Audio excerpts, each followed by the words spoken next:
Good morning and welcome to our live talk program. This is Lloyd Grubb here, your host on Revive Reform Radio, doing our live talk program covering motivation on this Monday. And I'm looking at the topic, the world is rough on its own. Do life a different way. So the world is rough on its own. Do life a different way. So welcome again, top of the morning to you here. Thanks for being with me as we do our new theme for this week. And let us pray. Our Father who art in heaven, I thank you for your word in this day and for the way that you guide us that we can live life a different way, dear Lord, to get better and different outcomes. May you be with us, we pray, for Christ's sake. Amen. So I'm doing life a different way.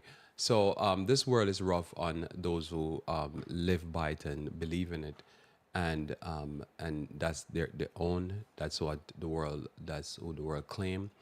But we do life a different way, and so when we do life a different way, we get different outcomes. And we want these outcomes that we can get better results. So this is why it's important to just simply do life a different way, so we can get different results and different outcomes. And so here, my theme for this week is as much as light in you, or much as you're responsible for that you can do for yourself, as much as lies in your power, you should press for success without dependent on system or without being dependent on systems that are not built for you.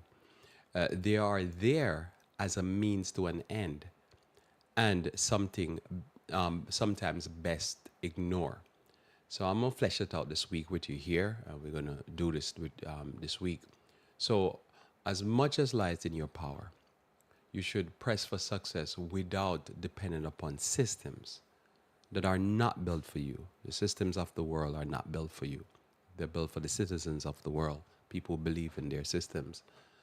They're there as a means to an end. So a means to an end is this phrase that society use where they say, the example that they will give is that I'm right now using processes, and the processes are built, but probably I'm not the primary target for the process, but I use the process. It's a means to an end, but it's not my end and it's not my means. Not built for me, but I can use it. And sometimes it's best to ignore these systems altogether for you to be able to be successful. That means you just do your own thing. So we're going to flesh this out this week because it's important. At the church, at my church there, our church, I built a filter system when COVID was happening. COVID was running, and I built a filtration system. So I built a system that has, something to recycle the air, to send the air from one end of the building to the next. So it's my own contraption, so to speak, that I built. All right. So I built that system, and that system I built, I just basically find different components. I went online and find components that make it. I get a duct system that will be built for a duct. And then I found this big filter that they use in weed growing plants. So when they want to grow marijuana and they want to be able to filter the air, they need a big way of filtering it. So I was looking for something massive to build a big filter. So not like a little filter you have in the boxes that I have in my house and at the church, but I wanted something massive. So I said, where would I find it? So I go and buy it. Yeah, I didn't think about this, but it just popped in my head. I went and buy the filter, but the filter is built for people who run weed growing production. But it's a massive charcoal. It's a big. I'm talking about like probably 2 feet or less or so. 2 feet stainless steel housing charcoal filter, and then it has, I think, EPA charcoal built in it, but it's built to do like growing labs, like growing plants, like big warehouses. So I'm looking for something like that, and I found it, and I was like, "Oh, that's fascinating." It's not built for me. The process is not built for me, but the process works for me. So I use it as a means to an end. This satisfies what I was trying to do. It's the same thing. A lot of what we do for streaming, it's built for probably. A lot of the setup I use is built for people doing video game or pornography or stuff like that. That's just a fact. It's just a means to an end. That's just the reality of life. The computer I use is built for the laptop I use is a gaming laptop. The computer I use is a gaming computer. Almost all of it is built for primarily for a certain group in mind, but it worked well for what I'm doing. A lot of the setup I use is for various different purposes. This is a means to an end. But you can get caught up in this life and you can You can start worshiping those means or give your all to those means, and they're just a process to be used, not to go any further with it. It's just a means to an end. So this is what I want to look at here with you this week. You're trying to be successful, and you're going to use means and partake of means that you have to know they only go so far because they're not really designed for you in mind. But when people live for the world, they live for those things because they think that I guess they're the primary focus of those things. And we as Christians, we don't believe that. And so I'll be fleshing this out with you here from the Bible, but I use your contemporary examples for. So as I say, I use the computer I'm talking to you from here. It's not made per se for me. Most of the setup I'm using here is made for musician. I'm recording the audio is for musician. Literally, it's a professional recording software for musicians. The mixer board I'm using for musicians. It's not primarily for what I'm trying to do, but it works for what I'm trying to do. And that's how I see it. This is a means to an end. And people kind of, you can worship these things, but these things are just like stuff I use. And you just move on in life because you're trying to get to a certain different terminal point. And so you just use stuff and use it just the way you want to use it, not the way they probably prescribe it. So we approach the world and everything in the world like this. And this is what I'm going to talk to you about this week. In Proverbs chapter 9, Proverbs 9, verse 10 through 12. Proverbs 9, verse 10 to 12, to start to drill down into this thought here. Proverbs chapter 9, verse 10 through 12. So look at this here now. So it says here, the fear of the Lord is the beginning of wisdom, and a knowledge of the Holy One is understanding. So when you start to fear the Lord, you do life a little bit different because you see life differently. And so, because you see life differently, you do life differently. And notice here, for by me thy days shall be multiplied, and the years of thy life shall be increased. So wisdom and the Lord are synonymous. The Lord built the world by wisdom, but the Lord built the world. So you say, is the wisdom built the world or the Lord? Well, you figure that one out. So notice here, if thou be wise, thou shalt be wise for thyself. But if thou scornest, thou shalt bear it. And you're going to bear it by yourself. So very important principle here. And I'll be dealing with this principle all week with you here. Because this is important for you to understand and for me to understand. If I'm foolish, I could hurt others, but the primary person I'm hurting is myself. If I'm a scorner that keep rejecting knowledge and truth and information, I'm going to hurt myself. No, I might hurt others because my life going to be so frustrated and I'll probably take out others because I'm living a dumb lifestyle. But ultimately, when we're wise or we're foolish, we're doing it to ourselves. So it's the same thing when we understand the world and what the world is trying to do, and it's not working for those people or its own, the best, are getting bad results, then we can't go that way because if we go that way, we're going to get the same result. So the choices we're making in life, all these choices that we deal with for the best life and the best experience, is we're doing it to ourselves, is for ourselves. As you say, if you listen to me here, you listen to me here. If you don't listen to me, you don't listen to me. People scoring certain information because they don't want to hear it. It doesn't mean that says their life is going to go on better because they didn't hear the information or they reject it or they hate it. And interesting enough, sometimes I've dealt with over the years, people are very scornful. They can't even say hi to you. They're very in their shell. They're very, when you're talking and you're talking certain information, especially, some people are very aggressive. If you especially just mention a little religion, they get very aggressive. But who's they hurting? You might feel a bit emotions because they're so aggressive against anything true or honest, but they're only being foolish to themselves. So I'll read it again, and I'm going to go through it, and I'm going to deal with this text a lot this week, so we're going to move on because of the sake of time. It says, if thou be wise, thou shalt be wise for thyself. For thyself. So you go life in a different way, and you understand that this world is just, you use the processes in this world. You don't worship them, and you don't get yourself caught up into these things. Because you be wise yourself, but you live like the world, you live foolish, and you don't want to be like that. We go there more. And if thou scornest alone, thou alone shalt bear it. So if you reject knowledge and information and truth and understanding, you're just affecting yourself. and you're just being foolish to yourself, you're just going to die like a fool. And that's just it. There's nothing else to it. So we don't want to be ignorant of certain things because somebody tells us. So I'm going to cover these topics here, and I'm going to kind of summarize it today, but I'm going to cover them as we go through the week. As you can see, that's the lineup of my week. This is if you're watching. So I'm going to read it to you. So notice here.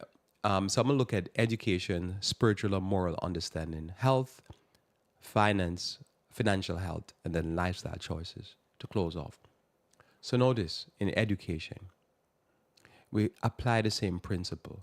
If thou be wise, you're wise to yourself. So there's school, books, documentaries, so forth, places we can go get information.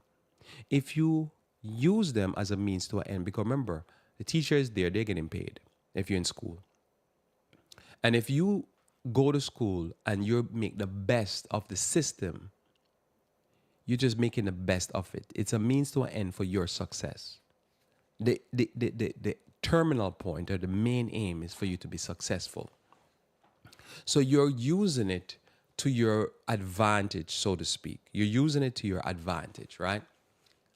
And you just use it as a system. The system is there. It's just doing it. It's not built for you. It's not built against you. It's just there. You partake or you not partake. There's books out there. If you don't read the books that are out there that can benefit you in whatever you're trying to accomplish in this life, the books are still going to be there. Somebody's going to benefit from it. It's just you're not going to be benefited from it. So we use system as a means to an end.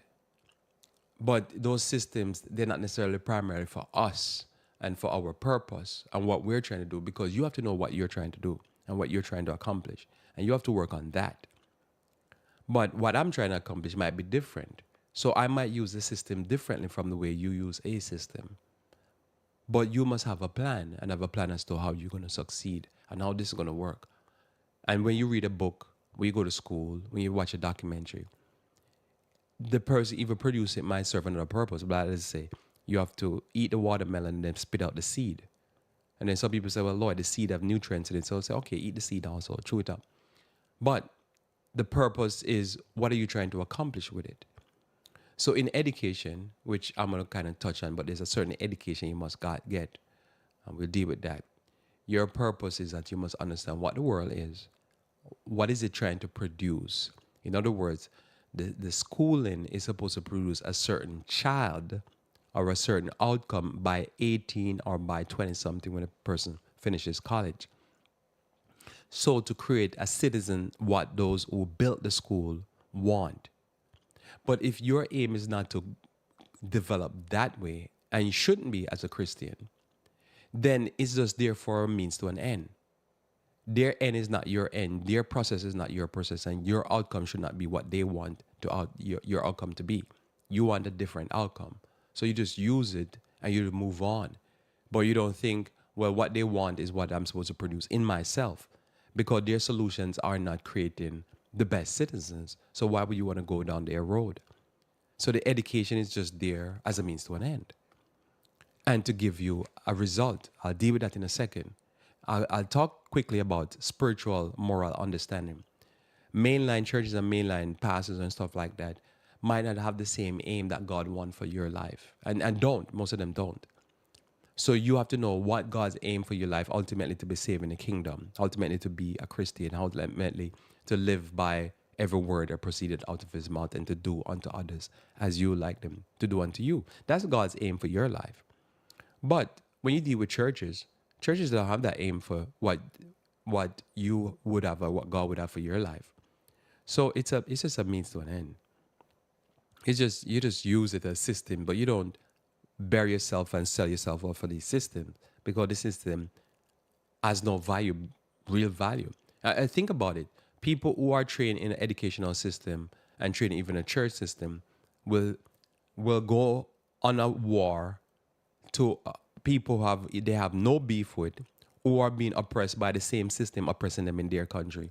But they're so educated and so following command that they'll wipe out a village of poor people who are suffering by the hand of the same system that are going to suffer. Then they'll come back to their country, get so depressed, and then they kill themselves. So their outcome is not a good outcome, but they were trained to get a certain result. And the result is consistent. but the result is no good for them, but good for the system. So when we look at the system, we see that the system doesn't like its own, but it's not built for us, it's built for them. So we live in the system and we just look at the system as a means to an end because that's how the system works anyhow.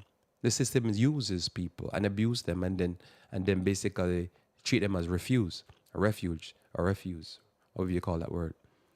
You just throw them away. They don't care about you. But people believe in the system, believe, oh, I am the system and I worship the system and the system care about me. And I'm like, care about yourself, right? And care for God because God care for you. So when we go to the Bible and it's a mean to an end. So somebody said, Lloyd, this is the Bible. You can't use the Bible as a mean to an end. Yes, it is. At least how I think about it. No, I could be wrong. So this year I tread lightly on this one. So I say it to you, I tiptoe on it. I write it and I'm like, Because what happened? The Bible can be used in wrong ways. But the Bible aim is to lead you to salvation. But the end product is not the Bible. People like it's the Bible. No, the Bible is you being a better person.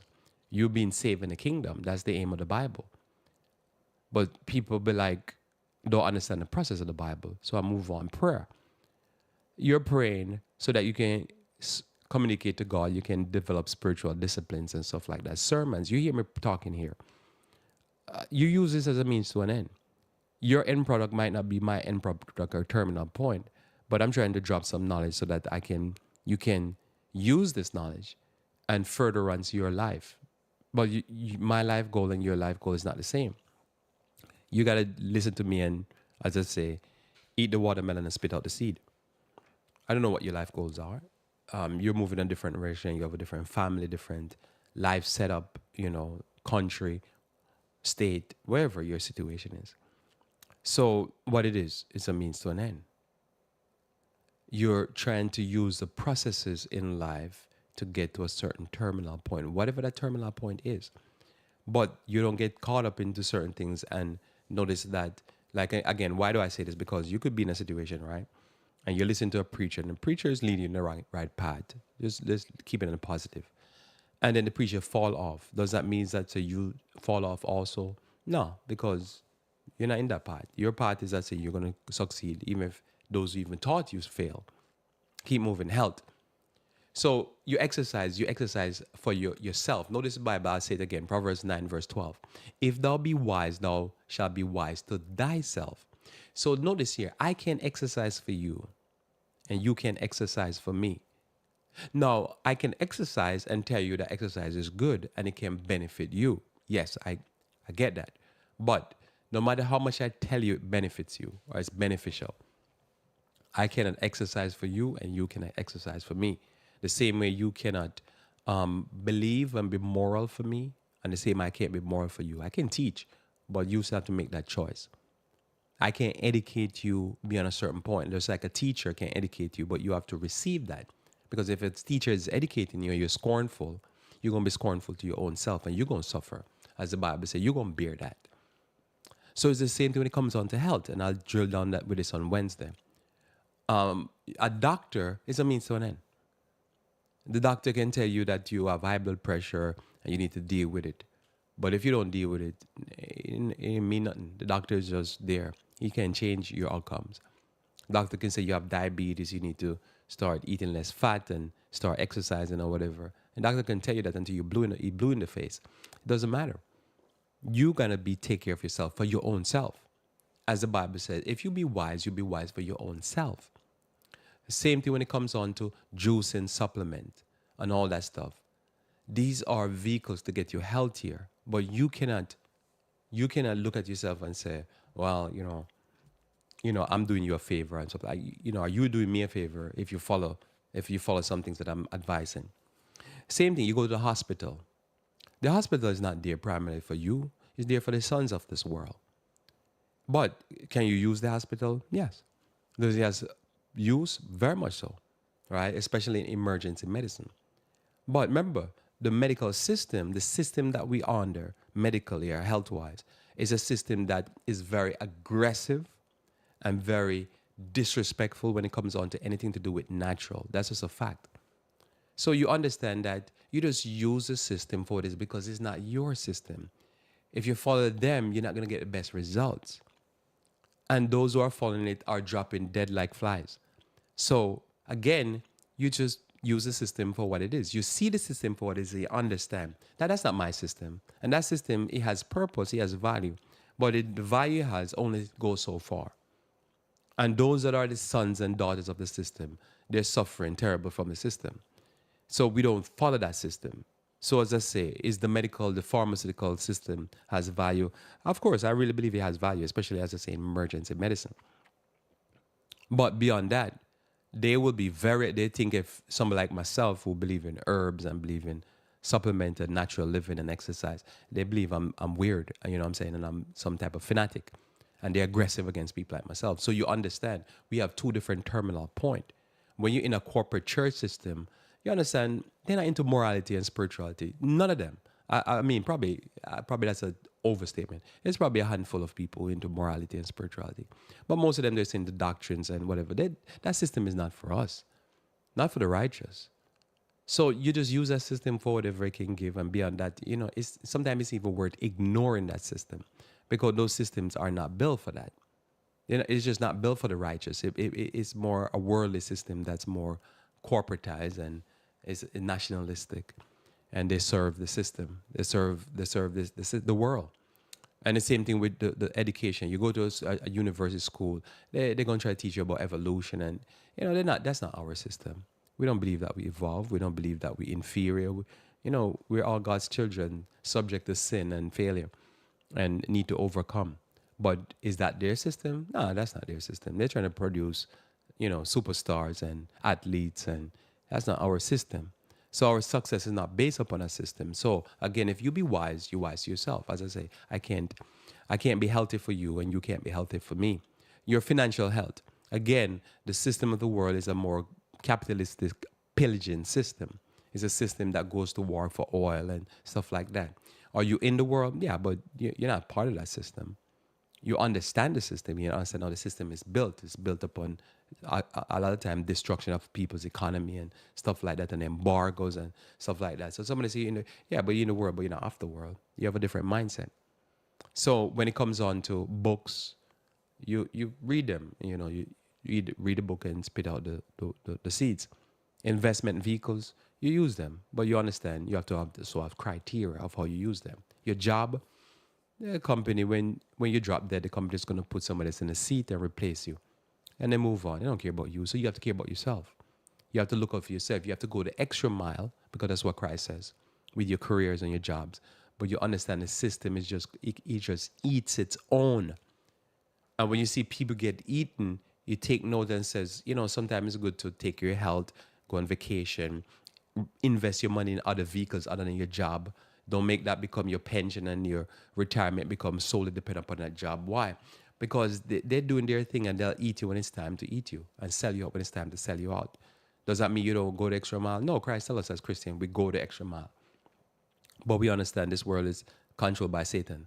And so we understand and his children, and we're not part of that. We have repented of that world. So we go different. Lifestyle choices, the same thing. The choices that the world is, as I say, from a child to when you get old, the world is trying to create children to be the best citizens the way the secular people think about it.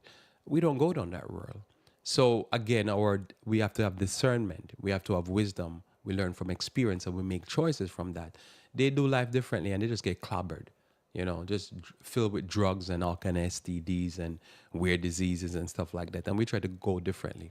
We try to make moral choices, and we understand morality, that it has use. This is not true in the world. It's not true in the church. They have no teaching about morality. They don't care about that stuff because, they're off the world. That's how they live. So we do life differently. And so I'm going to cover these points in detail later on, but I'm going to deal with some particular important point here to set the morning program here for you. So notice here in Proverbs 16, verse 26, Proverbs 16, verse 26, here states a very important point. Notice it says here, he that laboreth for himself. Is that true? For his mouth craveth it for himself. So we all have a drive because we go hungry. Hunger is like the basic drive that we all have, right? So we all have a drive. So what is the drive? We go hungry. And we go hungry, you labor. We have needs. We need water, food, shelter, clothing, warmth, and all that.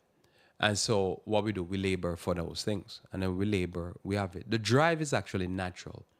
You know, you get hungry, you want some food. You either go buy the food or cook the food.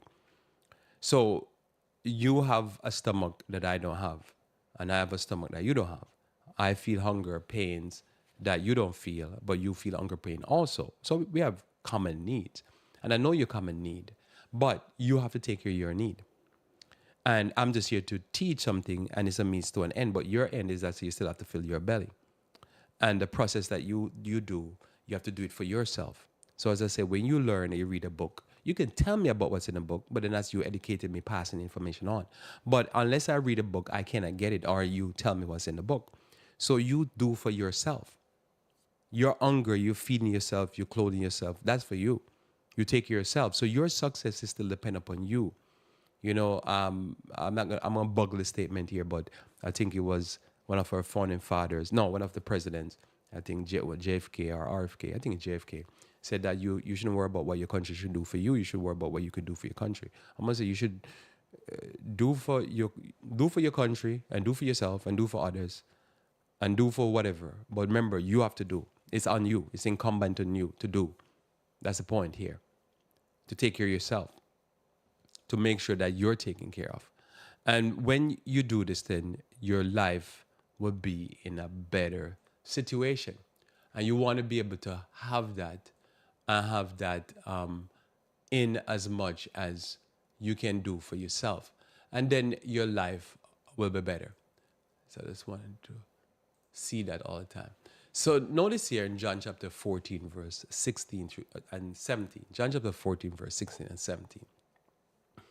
John 14, verse 16 and 17. I don't know what happened there. Just give me a second.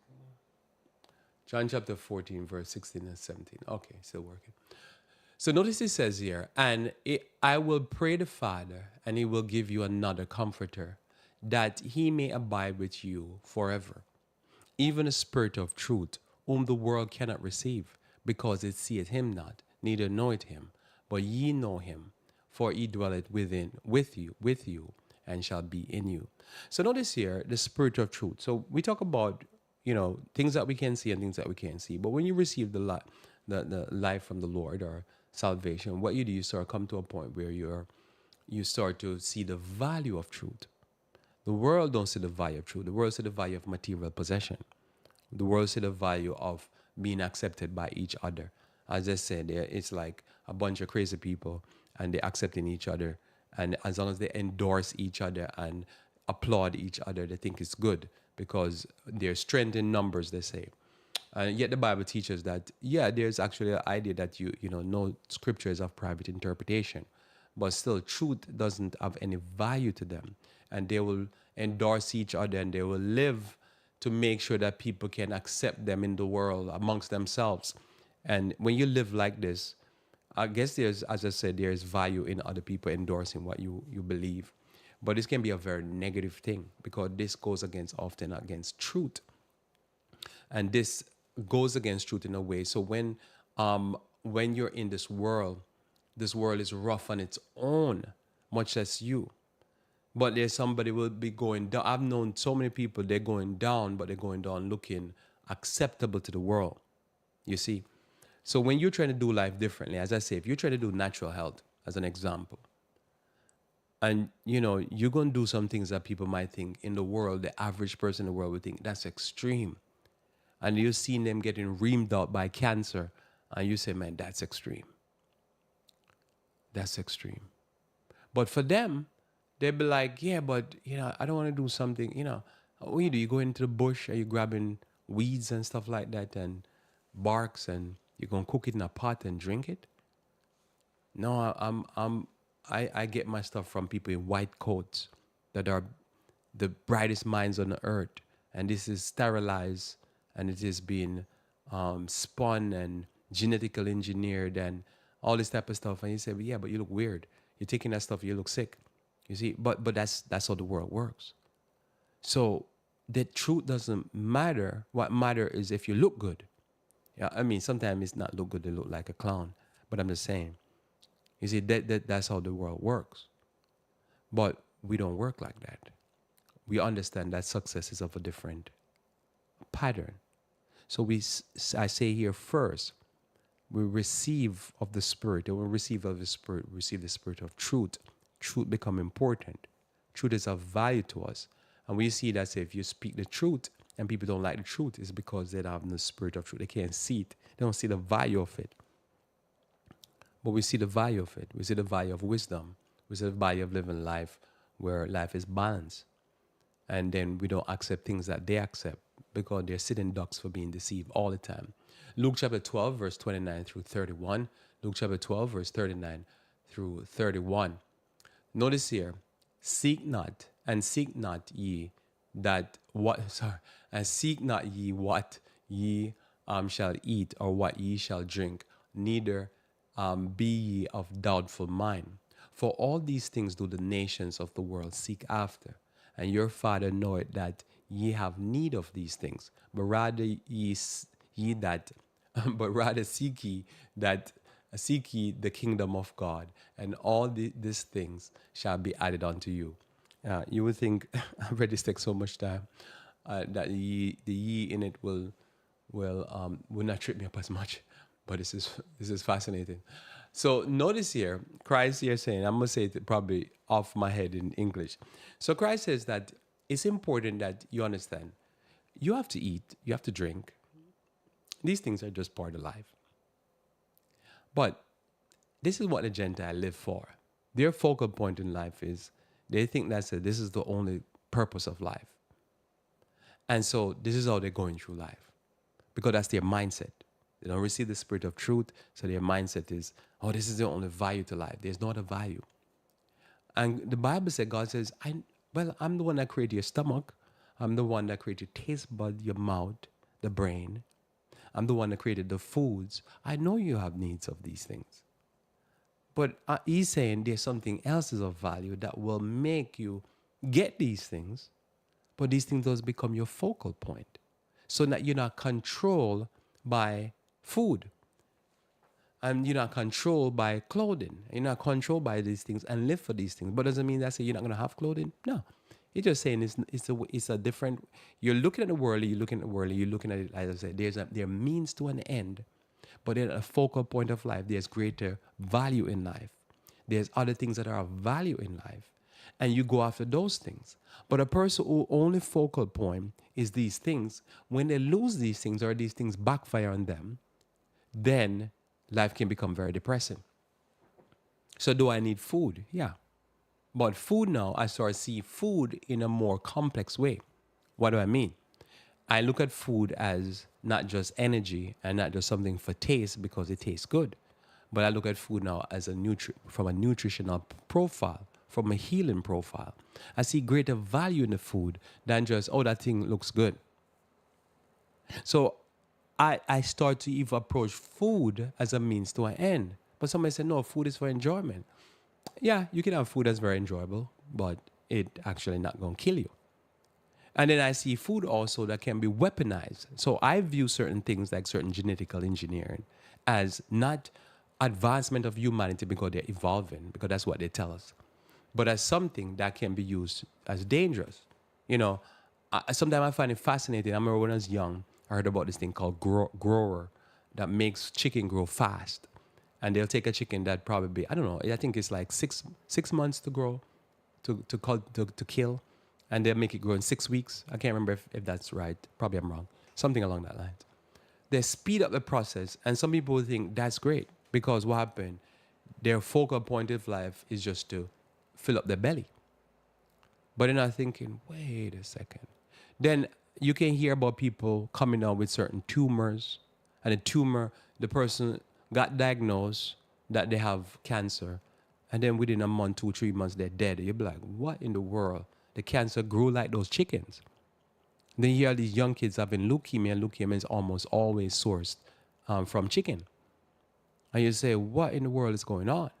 But remember, if your focal point and you live in life like the world, and the world is so rough to its own, you got to do life differently. Because if you don't do life differently, and you depend upon these systems. These systems are crazy people create these systems. So you use these things as a means to an end for your own success, but you don't build your life depend upon them. And sometimes you have to sidestep these systems, as my theme is. Sometimes you have to totally ignore them and do your own thing because you're dealing with crazy people who are doing stuff because their focal point is just food. Notice when they ever talk about genetic engineering, they almost always talk about Africa. When they talk about the war in Ukraine, they say, oh, because it's about Africa, we need to give grain to Africa. The people are saying this, are they ever concerned with Africa or their aim is to rob and destroy Africa and Africans? So how can you believe that they're really for them? But that's how they sell it. And if you're foolish, you're not picking it up at what they're saying. And if you don't receive the spirit of truth, what I'm saying have no value to you because you can't get it. Because you're living in the world, and if you're in the world, you're not going to get it because you think they're the heroes. And you're thinking, nah. So when you're not of the world, your brain starts to work differently because you start to see this life in a different way. So again, this world treats its own rough. And why treat its own rough? Because it's only living for certain things. They have no value in other things. They don't see no value in anything else. And it will even attack what is positive and what's good. That's for its best interest. Matthew chapter 4, verse 14 through 20 says, the soul went forth to sow, and these are they by the wayside, where the word is sown. But when they have heard, Satan cometh immediately and take it away, the word that was sown in their heart. So Christ said, the soul went forth to sow. There's a quicker way to deal with this text or this passage. So the soul went to sow. He threw his seed. Some of the seeds fell by the wayside. So what happened? The seed fell by the wayside, and these are the where Satan has take the word. The seed didn't even get time to get into the ground and stuff like that. See, this is what happened. So when you're in the world, as the Bible says, if you be wise, you'll be wise to yourself. When you're in the world, you have to know that certain facts and information is not for the regular citizen that is serve the machine good, the system's good. It's not for the thinker. It's not for the person who investigate, who asks question. The world is not in that type of mode. The world is in everything is white flour, white rice, is purified, is very pure, so to speak. It's not supposed to be complex. The news, you're not supposed to be thinker if you watch the news. And when I say news, I mean all the news stations. It's made for people who don't investigate and who are very vapid and mindless. And that's just a fact, because if it's too technical, people are like, I don't want that. Listen, I don't eat brown rice and I don't eat whole wheat flour. I want it purified and just give me some chemical vitamins so that I can even call it food. Because technically you can't call it food because a component of food is nutrients. And so that's why I have to fortify white flour and white rice. Because if they don't fortify it, it's just really energy and there's no nutrients. And food has to have nutrients. Now, most people going through life, if I say that to them, they'll look at me with a stare like, what are you talking about? Because they deal life very surface level readers. They read everything surface. They watch the news surface. They believe in what they see in the news because they believe what it is. Now, somebody said, but you read the news a lot. Yeah, but that's why I read and read and read. Because if I see a story, I want to know more. Why do I want to more know? I want to read more background information because I understand I have to even partake of my news as a means to an end. And I have to use it as a jump off point so I can understand the deeper, analyze deeper what's going on. But when in the world, most people in the world, they're stony ground air, they're pavement head. Nothing can grow in their head. They just listen to music, watch some movies, play a video game, and they're mindless. And that's the world for you. To succeed and to be a true Christian, you can't be mindless. You got to pay attention. You got to read background story. You can't just watch the news and say, oh, I know what's going on in the world. You don't know what's going on in the world. You know the propaganda that they're feeding you. So we read it, but we read and we go read more and we read more because we want to have a background understanding, because we want to partake of information like we partake of our food. We want to do whole food that have nutrients, and the nutrients is nutrients that are natural. So notice here, and these are they likewise which are sown on stony ground, who when they have heard the word immediately receive it with gladness, and and have no root in themselves, and so endure it but for a time. Afterward, when affliction or persecution arise, or pressure come, arise it for the word's sake, immediately they're offended, right? So you find people are just like this. There's some people, okay, the word will get a little place in them head. They might not be as vapid and mindless, but they just, you, you, I saw, I'll give you an example, right? I saw in the news this week, I think yesterday, I was reading the news. Or no, I think it was Saturday night I was reading the news. And I saw this headline. I think it popped up both on NBC News and USA Today. So I click, I think both, because I was fascinated with it because the headline was about this young lady, well, younger than me at least, young lady called Britney Spears. All right, so she's a famous singer that sings some famous song. I'm sure I've heard it all over the place when I'm going around life. And so she's famous, and I was reminded that say in the past she was going through all kind of headache. But anyway, I'm reading the story, and it says that she was shocked because her husband, she's 41, her husband is 29.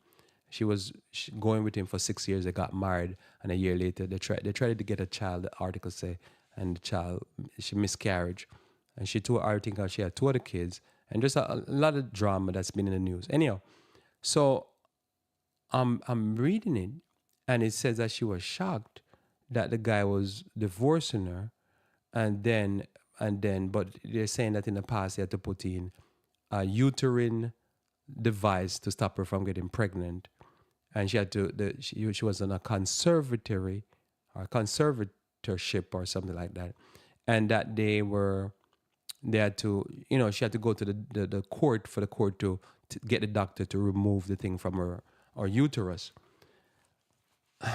And she had mental health problems. And I'm reading this article and I feel like I was reading a train wreck, but it was fascinating to read.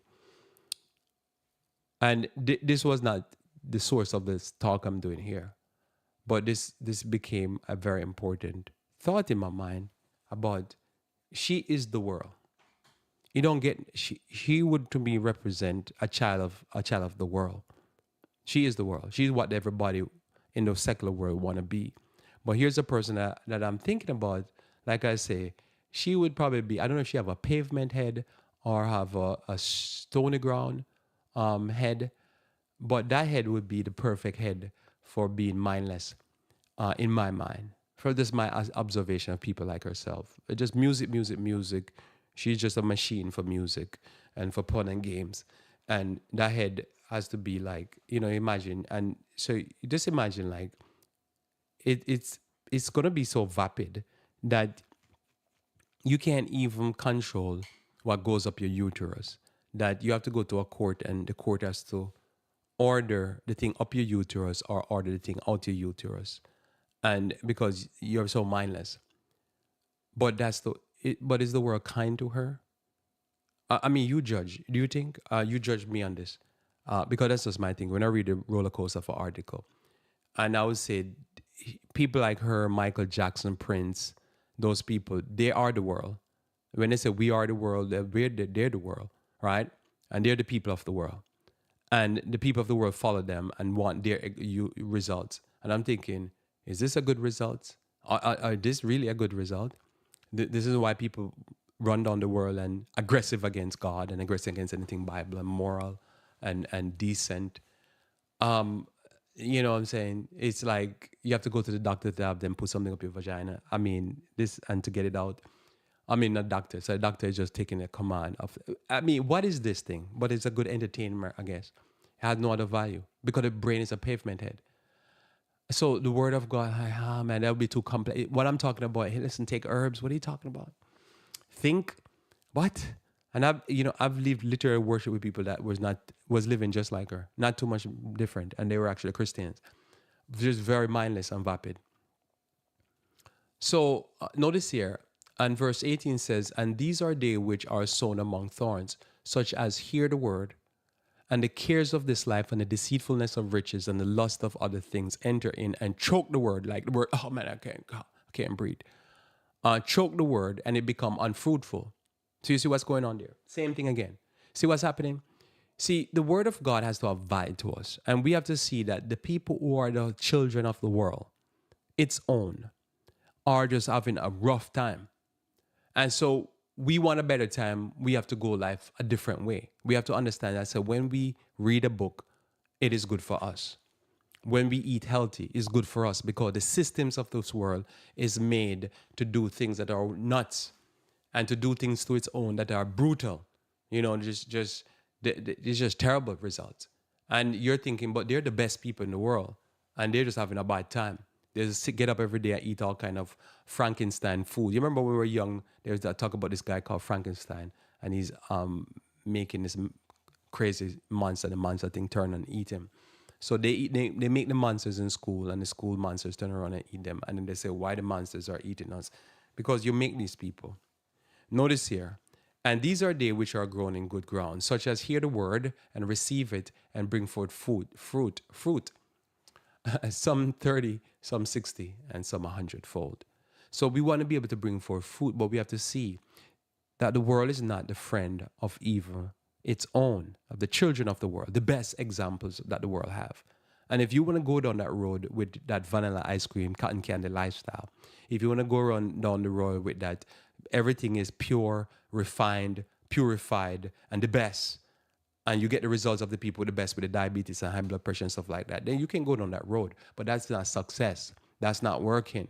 You can do life where you read it, you listen to major media and think you're paying attention to the news, and you don't I said this is propaganda that they're teaching you. They're telling you the news, but they're giving you from a point of view that keeps you vapid and keep you a good citizen of the world and Satan, but not a good citizen of God. Never. If you're going to church, you will never be following them and their madness. Because as I say, if you want to, you can see white flour and white rice. Just turn on Fox News and CNN, and then think about the people watching it and think about how terrible their lives are.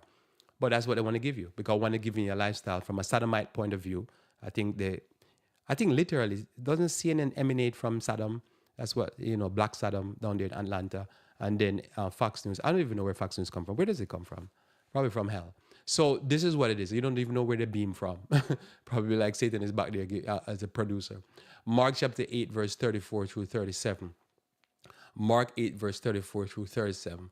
And it says, and when he had called the people unto him with his disciples also, he said unto them, whosoever will come after me, let him deny himself. So we always practice self-control and self-discipline and take up his cross. We know that says the world is not our own. We're not the friend of the world. They don't like righteousness. They like wickedness and silliness.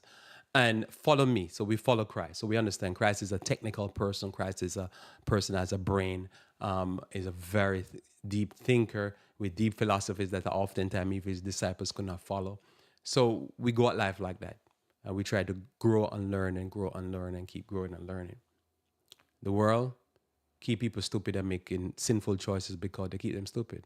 They don't tell you what they tell you. They tell you some emotional story and, oh, it feels so nice and warm and fuzzy. Notice here, for whosoever will save his life shall lose it. But whosoever shall lose his life for my sake and the gospel, the same shall save it. Well, that's a different way of doing life, isn't it? It's very different. You say, Lord, I want to live a healthy life. Well, you have two choices. You can go down the genetically engineered white flour, white rice lifestyle. Or you can go a lifestyle that the world will not accept you and believe that you're fanatical, and you can take your supplements, your herbs. You can do exercise, juice fast, whatever. Now somebody said, Lord, but if I get into an emergency, well, that's what the hospital is there for. You use it. This is a system. You use the system for what it is. But you don't depend upon that system. That system is not your system. That system is losing its own. You know what I mean? I remember one time I went to a doctor. I was younger. I went to a doctor. I was, I would say, simpler in my thinking. So whatever I say here is going to be, is a young person. I was talking from what a young person was thinking. So I went to the doctor, and the doctor was sick. And I'm like, why am I here?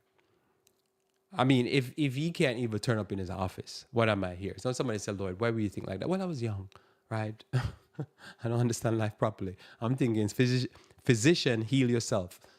And I went back another time when he was still sick. And I'm like, when is this doctor going to ever overcome his... And I stopped and thinking, wait a minute, if he's not overcoming his disease, and he's a son of the system, and he can prescribe to himself, and his friends can prescribe himself, and he has the best doctor, I'm like, what in the world is going on? Well, anyhow, that thought was from a young person. But anyway, it encouraged me to take care of my own health. I'm like, I'm gonna feel myself. I'm gonna find there has to be another way. Um, and the Lord blessed. So notice here, for whosoever shall save his life shall lose it, but whosoever shall lose his life for my sake and the gospel, the same shall save it. And what shall it profit a man if he should gain the whole world and lose his own soul? Um, I know Michael Jackson is not alive right now, so we can't really ask him, but it would be good to ask him if he was alive, so he could answer this question, right?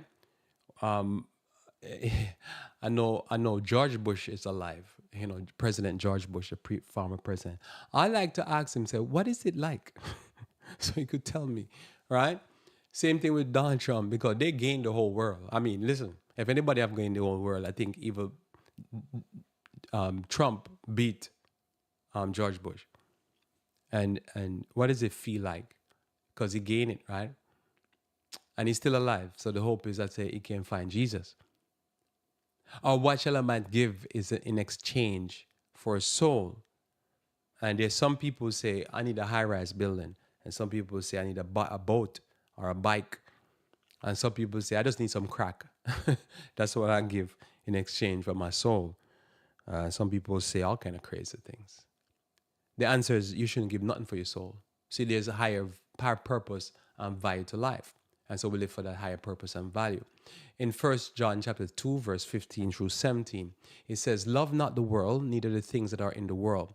If any man love the world, the love of the Father is not in him. So wait a minute, but didn't Christ say earlier that John is talking now from God, of God, but then we read earlier where Christ says, listen, I know you need these things. And your Father will give you these things. But these things are just processes and systems. You need a clothing, so you go buy clothes. You don't worship clothes. You don't love those things. They're just a means to an end.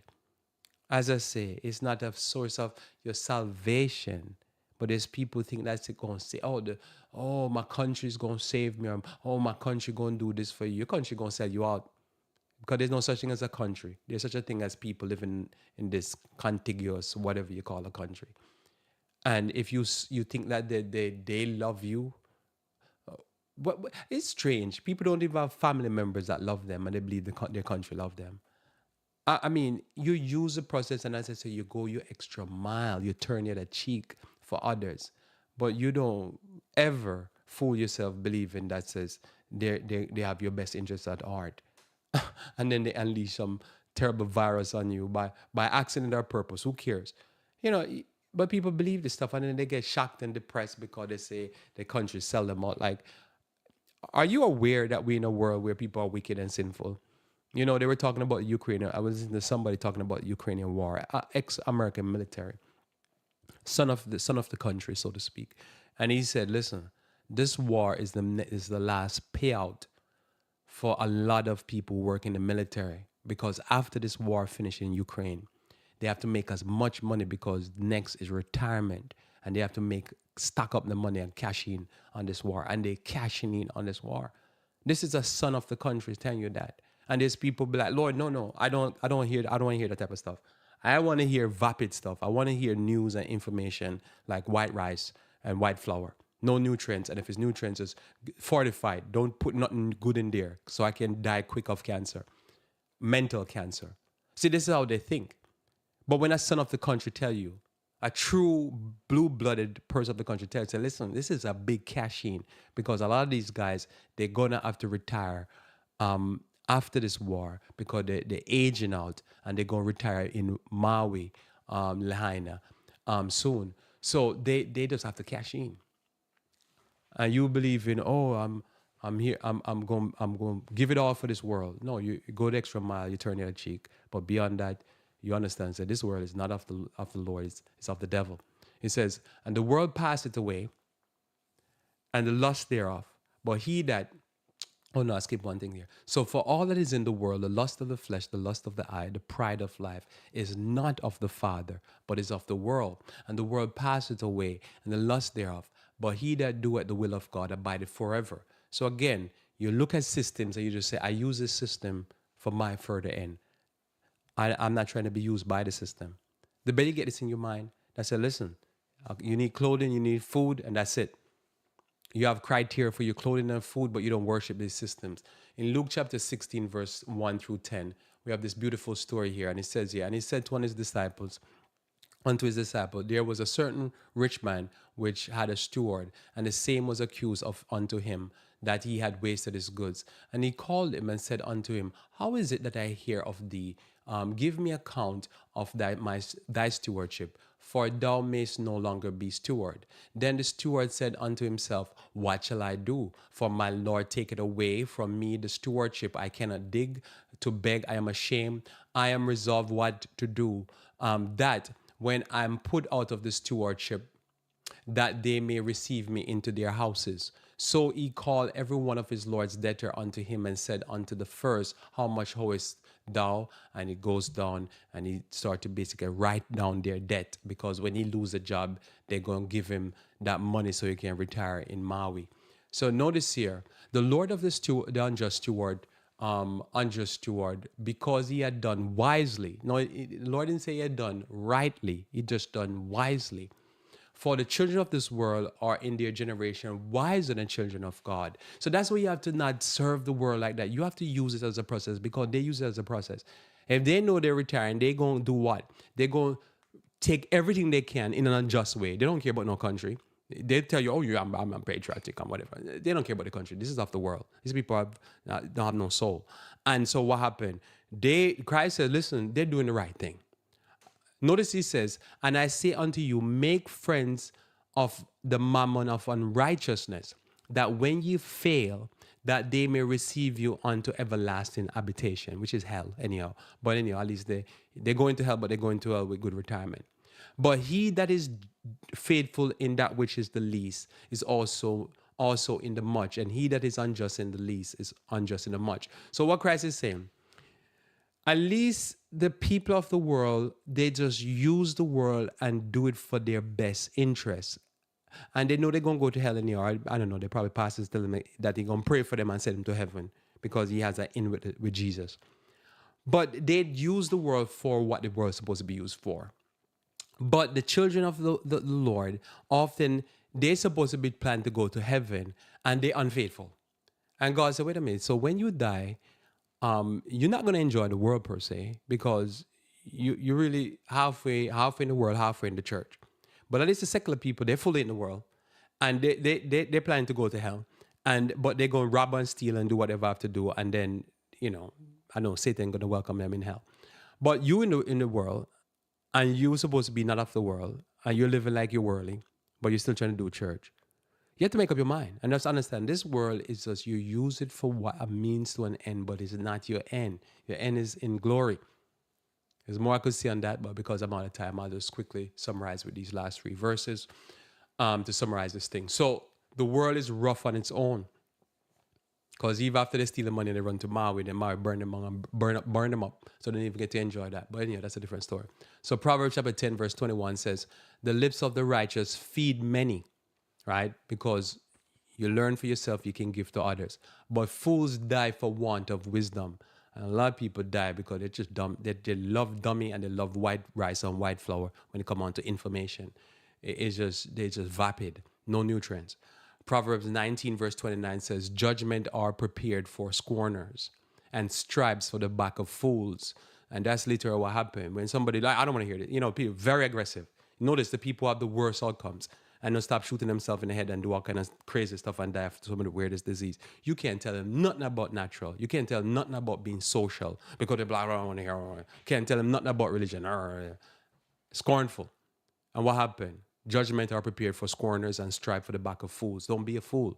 Receive knowledge, learn knowledge, and be blessed. 1 Peter chapter 5, verse 8 simply states, be sober, be vigilant, because your adversary, the devil, as a roaring lion, walketh about, seeking whom he may devour. So when we take all of this to conclude here, we simply make a statement that the world is rough on its own. Rough on its own. And we have to do life differently. We simply understand that at whatever lie in your power, that you do whatever it is for success, understand that the systems of this world is not built for you. And the people it's built for, they not even having a good experience. Because we're not supposed to be of the world. We're supposed to follow Jesus and his system. And that the systems of the world is just a means to an end. And sometimes it's even best ignore them and do for yourself. Understand that they're not going to approve what you do. They're going to approve. We like things whole. We like things deeper. We like to have deeper thoughts and understanding. We like nutrient rich. They like things purified and breaking down for simpletons so that they can die like fools. We don't want to live like that. We want to be ignorant. We want to live a righteous life. May God bless you. Let's pray. Thank you, O Lord, again for your love towards us. And I pray that you may be with us, dear Lord, as we walk humbly before thee and seek to bless others. May you bless us, we pray, for Christ's sake. Amen. Well, thanks for being with me here on Revive Reform Radio. Looking forward to talking to you again live tomorrow. We should talk about church-related matters. Until then, I pray that you may continue to walk with the King.